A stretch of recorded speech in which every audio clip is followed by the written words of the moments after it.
നിസ്തുലമായ നാമത്തിൽ വന്ദനം അർപ്പിക്കുകയാണ്.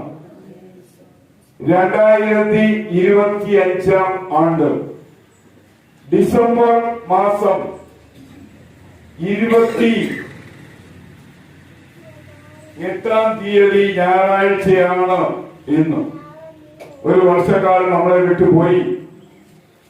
വലിയ കുഴപ്പമൊന്നുമില്ലാതെ ദൈവം കാത്തു പരിപാലിച്ചു എന്ന് ദൈവനാമത്തിൽ ഓർപ്പിക്കുകയാണ്.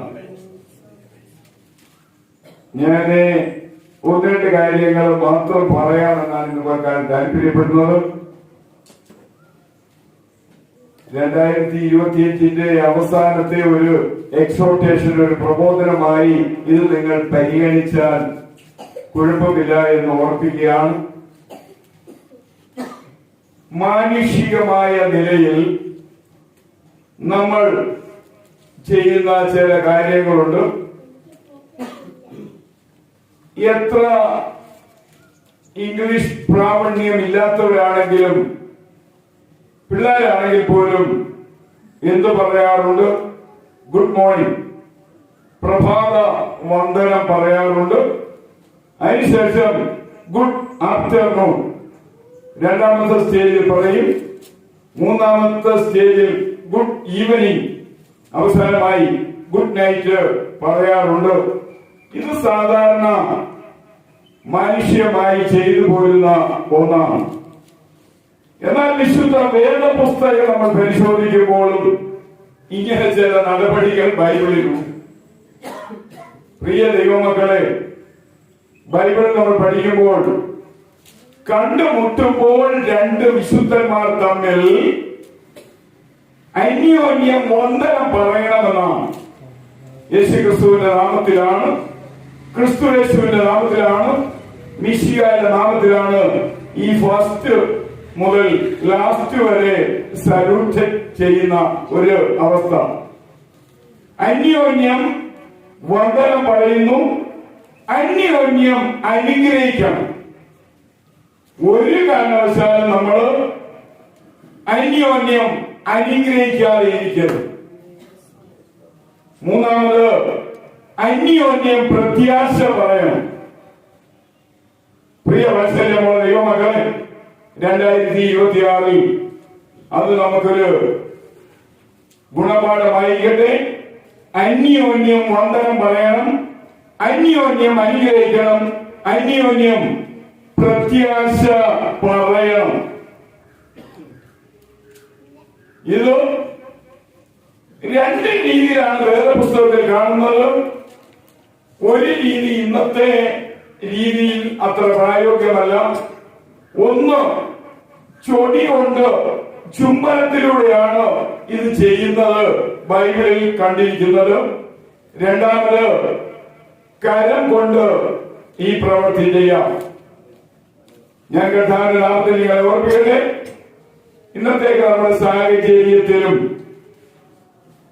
അതിൻ്റെതായ പരിമിതമായ പരിമിതികൾ ഉള്ളതുകൊണ്ട് കരം കൊണ്ട് ഈ കാര്യങ്ങൾ ചെയ്ത് പോകുന്നത് നല്ലതാണെന്ന് കർത്താവിന്റെ നാമത്തിൽ ഓർപ്പിക്കുകയാണ്. സഭാജനം കണ്ടുമുട്ടുമ്പോൾ, സഭാജനം പിരിയുമ്പോഴെങ്കിലും കൈ കൊടുത്ത് ഒന്ന് പിരിയുന്നത് നല്ലതായിരിക്കുമെന്ന് ഞാൻ ഓർപ്പിക്കുകയാണ്. ഇനി ഇതുമായി ബന്ധമുള്ള തന്നെയായ ചില കാര്യങ്ങൾ പറയുകയാണ്. സഭാവിശ്വാസികൾ, വിശുദ്ധന്മാർ, ദൈവമക്കൾ പരസ്പരം വൺ അനദർ അന്യോന്യം ചെയ്യേണ്ട ചില കാര്യങ്ങൾ പെട്ടെന്ന് പറയാൻ നിങ്ങൾ വായിക്കുന്നു വേണം. പരസ്പരം ബഹുമാനിക്കണം, പരസ്പരം ഐക്യമുള്ളവരായിരിക്കണം, പരസ്പരം ആത്മീയ വർധനവ് വരുത്തണം, പരസ്പരം അതിഥി സൽക്കാരം ചെയ്യണം, പരസ്പരം വന്ദനം പറയണം, പരസ്പരം കൈക്കൊള്ളണം, പരസ്പരം ഏകചിന്തയോടെ ഇരിക്കണം, പരസ്പരം ശുശ്രൂഷിക്കണം, പരസ്പരം വിനയപ്പെടണം, പരസ്പരം അനുകമ്പയുള്ളവരായിരിക്കണം, പരസ്പരം സ്നേഹമുള്ളവരായിരിക്കണം. പരസ്പരം കരുണ കാണിക്കണം, പരസ്പരം ഭാരങ്ങളെ ചുമക്കണം, പരസ്പരം ക്ഷമിക്കണം, പരസ്പരം പൊറുക്കണം, പരസ്പരം മനസ്സറിയണം, പരസ്പരം കീഴ്പ്പെട്ടിരിക്കണം, പരസ്പരം പാവങ്ങൾ ഏറ്റുപറയണം, പരസ്പരം പ്രാർത്ഥിക്കണം, പരസ്പരം ആശ്വസിപ്പിക്കണം, പരസ്പരം പ്രബോധിപ്പിക്കണം, പരസ്പരം ബുദ്ധി ഉപദേശിക്കണം, പരസ്പരം സൂക്ഷിക്കണം, പരസ്പരം സംസാരിക്കണം, പരസ്പരം പഠിപ്പിക്കണം, പരസ്പരം നന്മ ചെയ്യണം, പരസ്പരം സമാധാനമായിരിക്കണം. ഇത് മുഴുവൻ വാക്യങ്ങളുള്ളതാണ്. പ്രിയ വാത്സല്യമുള്ള ദൈവമക്കളെ, ഇത് ചെയ്യേണ്ട കാര്യമാണ്. ഇത് നമ്മുടെ ഭാഗത്തുള്ള പോസിറ്റീവ് റെസ്പോൺസ് ആണ്. നമുക്ക് ആവശ്യമായ അനുയോജ്യമായ നാം ചെയ്യേണ്ട ആദരണീയമായ കാര്യങ്ങളാണ്. എന്നാൽ ചെയ്യാൻ പാടില്ലാത്തതിനെ കുറിച്ചുകൂടെ ഞാൻ പറയട്ടെ. അന്യോന്യം ദൂഷിക്കരുത്, അന്യോന്യം വിരിക്കരുത്, അന്യോന്യം പോസ്റ്റ് പറയരുത്, അന്യോന്യം നുണ പറയരുത്, അന്യോന്യം അസൂയപ്പെടരുത്, അന്യോന്യം വെറുക്കരുത്, അന്യോന്യം പിറപെറുക്കരുത്, അന്യോന്യം കോപിക്കരുത്, അന്യോന്യം പോരിന് വിളിക്കരുത്, അന്യോന്യം ഒടുങ്ങി പോകരുത്, അന്യോന്യം വേർപിരിയരുത്, അന്യോന്യം വേർപിരിക്കുകയുമരുത്. അതുകൊണ്ട് വാത്സല്യമുള്ള ദൈവമക്കളെ, 2026 നമ്മുടെ ജീവിതം ഇങ്ങനെയായിരിക്കട്ടെ. വിശ്വാസികൾ പരസ്പരം ചെയ്യേണ്ട കാര്യങ്ങൾ ഏതാണ്ട് 28 കാര്യങ്ങൾ ഞാൻ പറഞ്ഞു. എന്നാൽ ചെയ്യാൻ പാടില്ലാത്തത് അതിന്റെ ഒരു പകുതിയാണ്. 14 കാര്യങ്ങൾ ഞാൻ നിങ്ങളോട് പറഞ്ഞു. നമ്മുടെ ജീവിതത്തിൽ നല്ല ഒരു ജീവിത ശൈലി, ഒരു നല്ല പെരുമാറ്റ ശൈലി, നല്ലൊരു മാതൃക 26 നമ്മുടെ ജീവിതത്തിൽ ഉണ്ടാകേണ്ടത് അനിവാര്യമാണ്.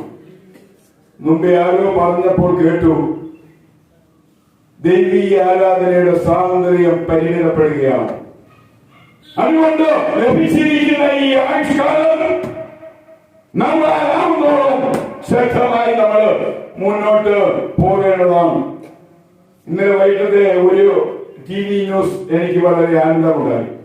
ഞാൻ നിങ്ങളുടെ മുമ്പ് ഒരിക്കൽ പറഞ്ഞല്ലോ, നൈജീരിയ എന്ന് പറയുന്ന ആഫ്രിക്കൻ രാജ്യത്ത് പള്ളിയിൽ ഒരു 500,000 പേർ ആരാധന നടക്കുമ്പോഴാണ് പേര് പറയുവാൻ കൊള്ളാത്ത തീവ്രവാദികൾ വന്ന് അച്ഛന്മാരെയും കന്യാസ്ത്രീകളെയും വിശ്വാസികളെയും പിടിച്ചുകൊണ്ടുപോയി 300 കുട്ടികൾ എവിടെ ഉണ്ടെന്ന് അറിയുന്നില്ല. ഇന്നലെ രാത്രി കാണുന്ന ന്യൂസ്, അമേരിക്കൻ സൈന്യം നൈജീരിയയുടെ അനുവാദമില്ലാതെ അവിടെ ഇറങ്ങി അവരെ പാർപ്പിച്ചിരുന്ന സ്ഥലത്ത് നിന്ന് അവരെ മോചിപ്പിച്ച കെട്ടിടം മുഴുവനും ചുട്ടി ചാമ്പലാക്കിയ ഒരു ന്യൂസ് ഇന്നലെ രാത്രി കാണുകയാണ്. പ്രിയ ദൈവമക്കളെ, ദൈവം തന്റെ മക്കൾക്ക് വേണ്ടി കരുതും.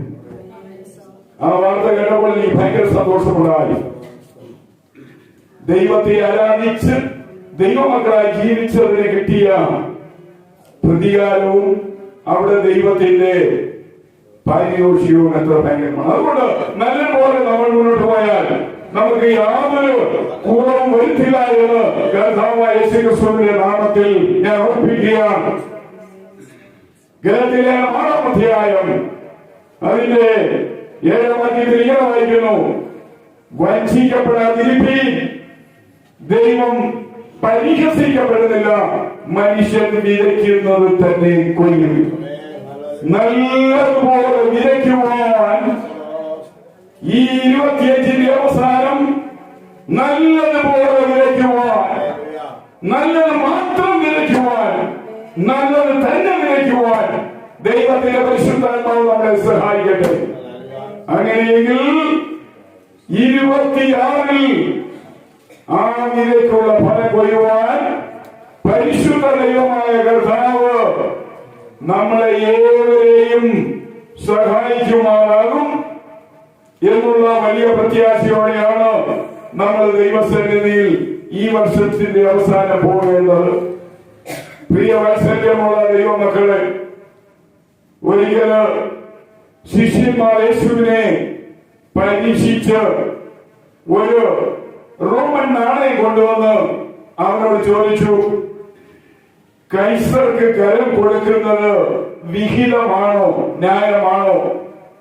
യേശു അവരോട് പറഞ്ഞ്, ഒരു നാണയം കാണിപ്പി.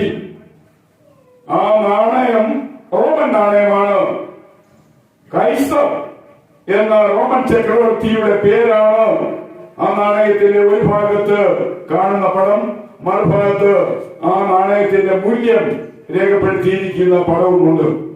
യേശു അവരോട് ഇങ്ങനെ പറഞ്ഞു, മത്തായി 22:15 മുതൽ 22 വരെയുള്ള ഭാഗമാണ്, കൈസർക്കുള്ളത് കൈസർക്കും ദൈവത്തിനുള്ളത് ദൈവത്തിന് കൊടുക്കുവിൻ. പ്രിയ വാത്സല്യമുള്ള ദൈവമക്കളെ, അങ്ങനെയെങ്കിൽ ഞാൻ ആ വേദഭാഗം വായിച്ചപ്പോൾ ഓർത്തത്, ആദ്യമായി ഒരു സ്ത്രീയുടെ ഉദരം കീറിപ്പിളർന്ന് ലോക ചരിത്രത്തിൽ ഒരു കുഞ്ഞിനെ പുറത്തെടുത്തത് ഈ കൈസറുടേതാണ്. ജൂലിയസ് സീസർ അമ്മയുടെ ഉദരം പിളർന്ന് ആദ്യമായി ഭൂമിയിലേക്ക് ഒരു കുട്ടിക്ക് ജന്മം കിട്ടിയത് ജൂലിയസ് സീസറാണ്. ഈ സീസർ എന്ന വാക്കിൽ നിന്നാണ് സിസേറിയ എന്ന വാക്ക് പോലും മെഡിക്കൽ രംഗത്തേക്ക് കടന്നു വന്നത്. അങ്ങനെയെങ്കിൽ പ്രിയ വാത്സല്യമുള്ള ദൈവമക്കളെ, ഒരമ്മയുടെ ഉദരം പിളർന്ന ഒരു കുഞ്ഞിനെ ഈ ഭൂമിയിലേക്ക് കൊണ്ടുവരുമ്പോൾ ആ അമ്മ അനുഭവിക്കുന്ന വേദന എത്രയോ അപാരമാണ്. ഇതിനേക്കാൾ എത്രയോ മടങ്ങ് വേദന അനുഭവിച്ചുകൊണ്ടാണ് കർത്താവായ യേശു നമുക്ക് ഈ ഭൂമിയിൽ ജന്മം നൽകിയത്. അങ്ങനെയെങ്കിൽ പ്രിയ വാത്സല്യമുള്ള ദൈവമക്കളെ, നമുക്ക് ജന്മം നൽകിയത് നല്ലത് പ്രതീക്ഷിച്ചുകൊണ്ടാണ്, നല്ല ജീവിതം പ്രതീക്ഷിച്ചുകൊണ്ടാണ്. അങ്ങനെയെങ്കിൽ 2024 നമുക്ക് 25-നേക്കാൾ നല്ല ജീവിതം ലഭിക്കട്ടെ എന്ന് നമ്മൾ ആഗ്രഹിക്കണം. അപ്പോൾ തന്നെ നമ്മുടെ മനസ്സിലുണ്ടായിരിക്കേണ്ടത്, ഒരു കാരണവശാലും ജൂലിയസ് സീസർ തന്റെ അമ്മയുടെ ഉദരത്തെ മറക്കത്തില്ല. ആദ്യമായി കത്തി കൊണ്ട് മുറിച്ചത് കീറി മുറിച്ചത് തന്റെ അമ്മയുടെ ഉദരമെങ്കിൽ താൻ റോമ സാമ്രാജ്യത്തിലെ ഏറ്റവും വലിയ, ഏറ്റവും മഹൽ വ്യക്തിയായി അന്നും ഇന്ന് ചരിത്രത്തിൽ സ്ഥാനം പിടിച്ചിരിക്കുമ്പോൾ, പ്രിയ വാത്സല്യമുള്ള ദൈവമക്കളെ, 2026 നമ്മളും ഉന്നതമായ ശ്രേണിയിലേക്ക് കടന്നു പോകുവാൻ നമ്മുടെ കർത്താവായ യേശുവിന്റെ കാൽവരിയിലെ യാഗമരണത്തിലൂടെയുള്ള നമ്മുടെ ജനനം മുഖാന്തരം ഇടവരട്ടെ. അതിനായി നമ്മൾ മനസ്സ് വെക്കണമെന്ന് നമ്മൾ ഒരുമിച്ച് ആഗ്രഹിക്കുകയാണ്. അങ്ങനത്തെ ഒരാഗ്രഹത്തിലേക്ക് നമ്മളെ സമ്പൂർണമായി ആഹ്വാനം ചെയ്തുകൊണ്ട് ഞാൻ ഈ സന്ദേശം ഇവിടെ അവസാനിപ്പിക്കുകയാണ്.